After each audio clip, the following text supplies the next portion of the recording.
நீங்கள் நல்ல காரம் சாப்பிடுவீங்கன்னா அப்போ கண்டிப்பாக இது உங்களுக்கான ரெசிபி தாங்க. நீங்கள் சப்பாத்தி, பூரி எது கூட வேணாலும் நீங்கள் இதை சைட் டிஷ்ஷாக வச்சு சாப்பிட்டு பாருங்கள். டேஸ்ட்டு அட்டகாசமாக இருக்கும். வீட்டில் இருக்கிற சிம்பிள் இன்க்ரீடியன்ஸ் வச்சு சட்டுன்னு 5 நிமிஷத்தில் செஞ்சிடலாம். அதுக்கு நான் பச்சை மிளகாய் எடுத்து நல்லா வாஷ் பண்ணியிருக்கேன். அதை இப்போ இந்த மாதிரி 2ஆக கட் பண்ணி எடுத்து வச்சுக்கோங்க. இப்போ ஸ்டவ் ஆன் பண்ணி ஒரு கடாயை வச்சுட்டு 2 ஸ்பூன் கடலைப்பருப்பு, 2 முந்திரி சேர்த்து நல்லா ஃப்ரை பண்ணிக்கோங்க. இதை ஆறவும் நல்லா பவுடர் பண்ணி வச்சுக்கலாம். இப்போ இன்னொரு கடாய் வச்சுக்கோங்க. 2 ஸ்பூன் நல்லெண்ணெய் சேர்த்துருக்கேன். எண்ணெய் லைட்டாக சூடானதும் கடுகு, ஜீரகம் சேர்த்துக்கோங்க. நம்ம கட் பண்ணி வச்சுக்கிற பச்சை மிளகாய் இதை ஆட் பண்ணிட்டு நல்லா வதக்கி விடுங்க. 1/4 ஸ்பூன் மஞ்சள் தூள், 1/4 ஸ்பூன் சில்லி பவுடர், டேஸ்ட்டுக்காக உப்பு ஆட் பண்ணிக்கோங்க.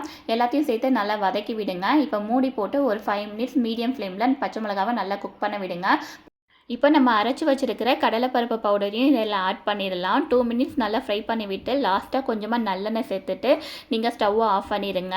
அவ்வளோதான், நம்ம சூப்பர் டேஸ்டியான ரெசிபி ரெடி ஆயிடுச்சு. இந்த மாதிரி ரெசிபிக்கு மறக்காமல் நம்ம சேனலில் சப்ஸ்கிரைப் பண்ணிட்டு லைக் பண்ணிடுங்க.